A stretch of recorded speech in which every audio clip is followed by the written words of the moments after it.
para este conversatorio. Y bueno, primero establecer a México como ese inmenso cuerno de la abundancia. Y eso nos lo dijeron, por lo menos en mi enseñanza primaria y en secundaria también. Nuestro maestro de geografía nos insistía en ese gran cuerno de la abundancia y nos hablaba de las toneladas de naranja que salían de Veracruz, las toneladas de plátano que se producían en Tabasco y se exportaban, o las toneladas de aguacate que se producían en Michoacán.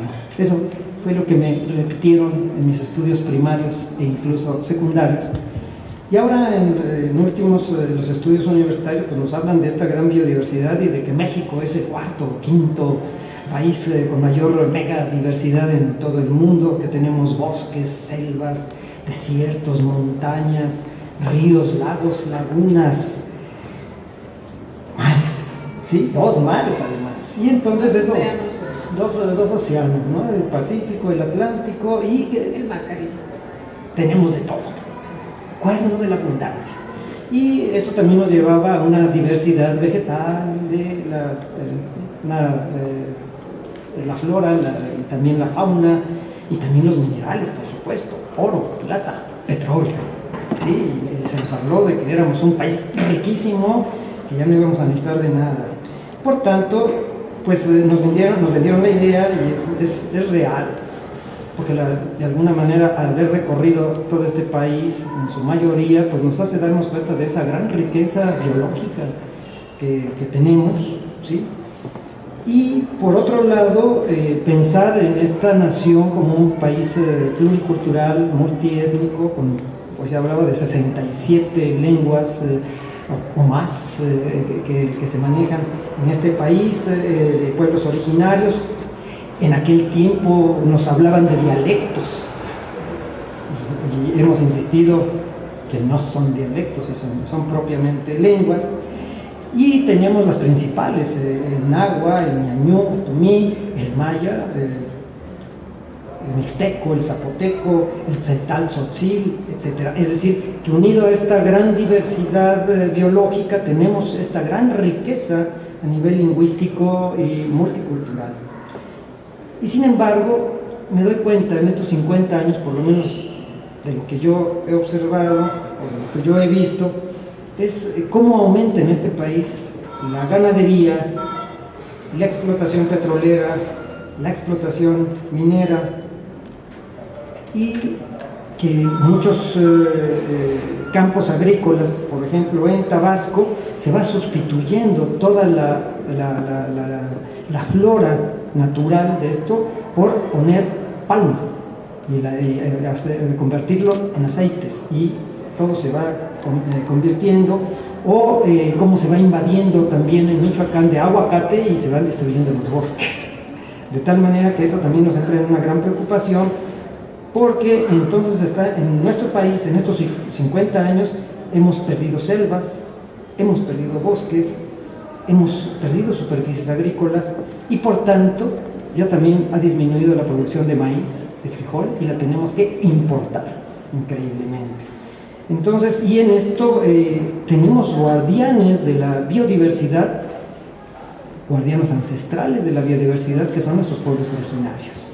Y ahí es donde creo que tenemos un grave problema, y de manera reciente no quiero dejar de mencionar los nombres de Isidro Valdenegro López, Rarámuri, Juan Ontiveros Ramos, también Rarámuri, que fueron asesinados en este año, en enero, y son defensores rarámuris de la biodiversidad. Pero también Agustín Vázquez Torres, Virrárica, es decir, Huichol, también Miguel Vázquez Torres, su hermano, que reciente también acaban de ser asesinados, también defendiendo sus tierras y la invasión de sus tierras. Entonces tenemos un conflicto fuerte en nuestro país de estas pérdidas, de estas sustituciones. Pero lo que me preocupa, y esa es parte de mi experticia, es sobre la medicina tradicional mexicana y esto que tiene que ver, ¿no?, con estas tierras. Lamentablemente solamente tenemos un diagnóstico sobre nuestra medicina tradicional en términos estadísticos de hace 33 años. Un estudio que se hizo en el IMSS Coplamar, en aquellos tiempos, en los 80, estamos hablando de 1984, en el cual por primera vez estableció una pequeña encuesta importantísima en 3.025 unidades médicas rurales del Seguro Social, en donde se establecía quiénes eran los que acompañaban o quienes estaban presentes alrededor de los médicos pasantes en servicio social. Y resulta muy interesante porque por primera vez los médicos pasantes de diversas universidades del país se daban cuenta que alrededor de ellos, de esa unidad médica, había otros curadores, los curadores tradicionales, los médicos tradicionales, y entonces nos salió de esas 3.025 unidades médicas rurales que había por lo menos, y esos con los datos que ellos obtenían, alrededor de 13.034 curanderos o médicos indígenas de varias tipologías. Sobre todo aparecía la partera, un 53%, luego aparecían los curanderos, hueseros, sobadores, hierberos. Y resulta interesante de que las principales enfermedades que ellos, por las que ellos eran demandados son enfermedades no reconocidas por la medicina académica. Y entonces ahí en primer lugar, lo primerito que salió fue el mal de ojo. Y en segundo lugar apareció el empacho, en tercero apareció el susto, en cuarto la caída de mollera y en quinto los aires. Esas eran las enfermedades principales atendidas por ellas, pero también se les preguntó cuáles eran las principales plantas medicinales. Y oh sorpresa, de las 10 voy a decirlas en el orden en que aparecieron. Fue 1, hierbabuena; 2, ruda; 3, manzanilla; 4, pelos de elote; 5, albahaca; 6, estafiate; 7, epazote; 8, poleo; 9, sábila y 10, árnica. Pero si uno hace el análisis de estas plantas medicinales, entonces nos está resultando que las primeras 3 utilizadas por nuestros curanderos en México son foráneas, no son nativas, que exclusivamente a partir de pelos de elote, maíz, el estafiate o estauyatl, el epazote y el árnica son los únicos nativos. Todos los demás, incluido, y esto siempre causa sensación, la sábila. La sábila, todo el mundo, como se parece mucho al maguey, piensan que es mexicano. No, es el aloe vera y es traída por los españoles, pero traída desde África. Es decir, que 60% de estos productos son foráneos y 40%, pero ya forman parte entonces de lo que podríamos llamar la medicina tradicional mexicana. Pero estamos hablando de un estudio que se hizo hace 33 años y que no hemos vuelto a realizar, que no nos hemos visto en eso. Y entonces tenemos una cuestión muy importante: ¿cómo podemos resguardar, proteger, promover nuestra medicina tradicional, donde las instituciones públicas, pero también privadas, deben de intervenir para poder hacer un cumplimiento a algo que antes era ilegal? ¿Sí? Tenemos, yo te los voy a contar, los 3 periodos en que se ha manejado la medicina tradicional indígena, y tenemos en un primer periodo que va de 1990 al año 2000, en que se estuvo apoyando a las organizaciones de médicos indígenas, 1900 a 1990, al año 2000, y que a pesar de esa ilegalidad, no aparente, sino de esa ilegalidad, recibían apoyos institucionales. Había fondos que se daban a las instituciones. El Instituto Nacional Indigenista recibió presupuestos directos para apoyar la corporativización de estos médicos indígenas de todo el país, desde Sonora, Chihuahua, hasta la península de Yucatán. Se hizo toda una labor muy importante de las instituciones públicas, en este caso el Instituto Nacional Indigenista, pero no solamente ellos, sino también la Dirección General de Culturas Populares y, en tercer lugar, el Instituto Mexicano del Seguro Social. 3 instituciones públicas apoyando lo que se supondría una ilegalidad, ¿sí? Porque se pensaba en el clandestinaje de los médicos indígenas. Sin embargo, a partir del 2001 y hasta el 2006, vamos a poner otro segundo periodo, en que por presiones del Ejército Zapatista de Liberación Nacional, el gobierno de Fox introduce por primera vez la legalización en la Constitución de los Estados Unidos mexicanos, en el artículo 2 constitucional, y se mete el que se debe de reconocer y que se debe de aplicar debidamente la medicina tradicional, artículo 2 constitucional. Aparte de que ya teníamos, de alguna manera, el convenio firmado y ratificado por el gobierno mexicano, el convenio 169, cuyo artículo 25 establece el reconocimiento a los métodos y técnicas y saberes tradicionales.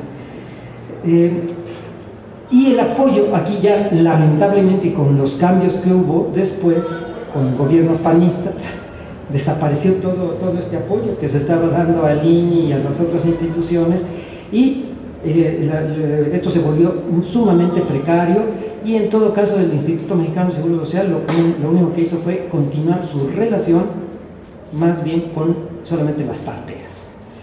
Un tercer periodo viene a partir del 2006 hasta la actualidad, y porque el 19 de septiembre del 2006 se reglamenta, o por lo menos se legaliza, aparece en la Ley General de Salud, en el artículo 6 y 93, va a aparecer un reconocimiento que se debe de promover y desarrollar la medicina tradicional indígena. Es decir, estamos ya en una completa legalización de la medicina tradicional.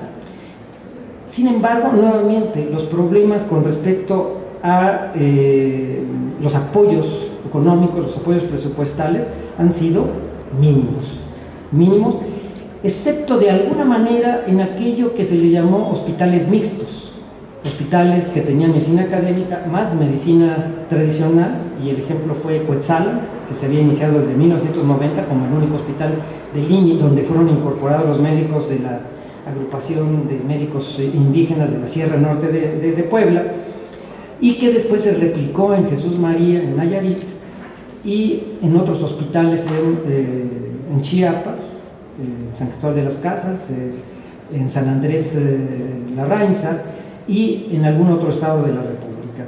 Pero nuevamente los apoyos fueron pocos, y se intentaron, y sobre todo aquí en la Ciudad de México, en estos últimos años, se ha intentado introducir a los traductores e intérpretes de lenguas indígenas que trabajan en unidades hospitalarias. Eso ha habido un primer intento que se realizó, y que fue precisamente aquí en este Palacio de la Medicina. La doctora Adriana Ruiz, que anda por acá atrás, fue la que coordinó ese diplomado, en la que fuera posible el de que los traductores e intérpretes de diversas lenguas indígenas de aquí en la Ciudad de México pudieran ser formados para ser no solamente traductores, sino facilitadores interculturales, es decir, que supieran de la propia lengua y ayudaran a los pacientes a guiarlos en los hospitales. Pero esto ha sido poco. Y un segundo intento que se ha hecho, que aquí queda también más adelante como propuesta, es el hacer diccionarios que tengan que ver con la salud, con los pueblos originarios. Dos ejemplos, uno que también estableció la doctora Adriana Ruiz junto con Carlos Leckendorf, que es un manual médico español Topolabal español. Entonces, para ayuda precisamente de los pasantes en servicio social o los médicos que estuvieran trabajando en esa parte. Y otro fue esta guía para el interrogatorio clínico en lengua náhuatl, hecha por la familia Álvarez Licona, ¿sí?, en la que también se intenta pues que este material llegue a los médicos para que puedan tener una mejor comunicación con sus pacientes. Sin embargo, es poco en relación, si es que nada más son 2 de los 67 o más idiomas que tenemos en este país. En fin, creo, y ya con esto ya voy terminando, la importancia de hacer algunas propuestas. Serían 3 propuestas. Uno, primero, exigir el cumplimiento y la observancia de la Constitución de los Estados Unidos mexicanos. Segundo, también no solamente la Constitución, sino el Convenio 169 y la Ley General de Salud. Eso debe de cumplirse y no quedar nada más como palabras al aire. En segundo lugar, proponer un Centro Nacional de Medicinas Indígenas Tradicionales, que de hecho había un antecedente en los tiempos de 1990 con Guillermo Bonfil Batalla autor de México Profundo, y también de Arturo Barman, que venimos a contradecir, que junto con el director del Seguro Social en aquel tiempo, García Sáenz, se intentó hacer un centro nacional de medicinas indígenas en Oaxtepec, Morelos. Una segunda tendría que ver con la búsqueda y la inclusión de la medicina tradicional mexicana e incluso mesoamericana como un patrimonio cultural tangible e intangible de la humanidad, de la nación primero y de la humanidad después, ¿no? Yo creo que México tiene recursos humanos, recursos materiales y recursos simbólicos más que suficientes para considerarlo como patrimonio cultural de la humanidad, con el antecedente de que ya en el 2005 en Bolivia se logró la medicina tradicional cayabaya, ¿sí? De una manera importante. Bueno, y finalmente, y con esto finalizo, o mejor después le explico esta experiencia que hemos tenido aquí en este Palacio de la Medicina, porque aquí está el Departamento de Historia y Filosofía, y se ha logrado el cambio curricular, de tal manera que ahora la materia de antropología médica e interculturalidad ya es una asignatura obligatoria a todos los estudiantes de medicina. Aquí pasan alrededor de 900, en promedio 900 a 1000 alumnos, en las cuales les hablamos de salud intercultural. Muy poco tiempo el que tenemos, 20 horas, pero tenemos que hacer algunas estrategias para poder emocionar por lo menos a los muchachos acerca de esto. Después platicaré de algunas experiencias muy concretas de estos cursos, sobre todo una que tiene que ver con la comunicación. Es decir, ¿qué puede hacer un estudiante cuando tiene, o un médico que está trabajando en zona rural, campesina, que le llega un paciente monolingüe? Y entonces hemos hecho acá algunas estrategias que más adelante las podré quizá añadir. ¿Y qué ocurre si a todo eso le pasamos por el tamiz de un medio urbano como es la Ciudad de México, además de un espacio formativo como es este donde estamos ahora? Claro. ¿Cómo sería la diagnosis para saber lo que de medicina intercultural queda, se salvaguarda o se puede dinamizar en una ciudad donde las culturas hablan, pero una de las ciudades más dinámicas y más grandes del mundo? Yo pues te pondré el ejemplo, Nuria, a partir de los dos grupos que tuve de medicina, que además fueron contrastantes. Un grupo, además la materia la damos en los hospitales, no aquí en el Palacio, para demostrar que la antropología tiene que ver con los hospitales, con las clínicas. En un caso me tocó el Hospital Fernando Quirós del ISSSTE, y en otro caso me tocó el Hospital de Ciencias Médicas y Nutrición Salvador Subirán, del Instituto Nacional de Ciencias Médicas. Y los alumnos completamente diferentes, todos urbanos, todos aquí, todos son de la ciudad, del Valle de México en general, no exclusivamente de la Ciudad de México, si aumentamos las zonas conurbadas. Y fue muy interesante en cuanto al desconocimiento que tienen de nuestro país, el desconocimiento que tienen de la antropología. Cuando les preguntamos en la primera clase qué entienden o qué se les ocurre con una sola palabra lo que es la antropología de la que vamos a dar la clase, y ellos empiezan a decir que vamos a hablar de pirámides, de vasijas, de cerámicas, de huesos, de cráneos, de fósiles y de dinosaurios. Todo eso es lo que piensan los muchachos que vamos a hablar de antropología médica e interculturalidad. Cuando decimos no, va a ser completamente otra cosa diferente, en la cual ustedes se van a dar cuenta de la necesidad que se tiene de conocer este país, ¿sí? Y de que la interculturalidad no comienza con nuestros pueblos originarios. Trato de demostrarles que en realidad la interculturalidad comienza en nuestras propias casas. El ejemplo que yo hago con los muchachos es que hagan una pequeña investigación, una microinvestigación, donde van a preguntar a sus papás, a sus mamás, de 4 enfermedades: gripa, diarrea, ojo y empacho. Y se les debe de preguntar la definición, los conceptos, signos, síntomas, diagnóstico, tratamiento, severidad, factores de riesgo, experiencias familiares, etc.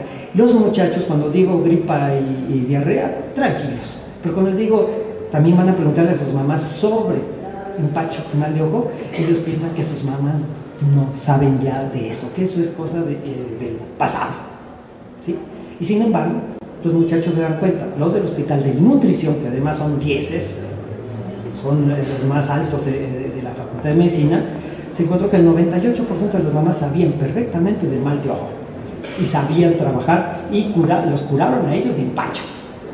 Y esa clase los resultados lo presentan aquí en el Paraninfo, de tal manera que se quedan asombrados los muchachos de ese resultado y que además dan a conocer a los papás, porque la clase aquí se hace junto con los papás, y se reconoce que esa interculturalidad no comienza más allá de pasar de la ciudad, sino estamos aquí mismo en la Ciudad de México. Es decir, tenemos aquí, y esa viene la otra demostración, todos ellos están obligados a llevar a esa clase junto con los papás, deben de llevar plantas medicinales frescas de cualquier mercado, del mercado más cercano a su casa, de tianguis, pero además deben de comprar una pomada de pan puerco de la colonia más cercana a su casa, la botica más cercana a su casa, y además espíritus de tomar y de untar, que ustedes me preguntan para qué sirve, ¿no?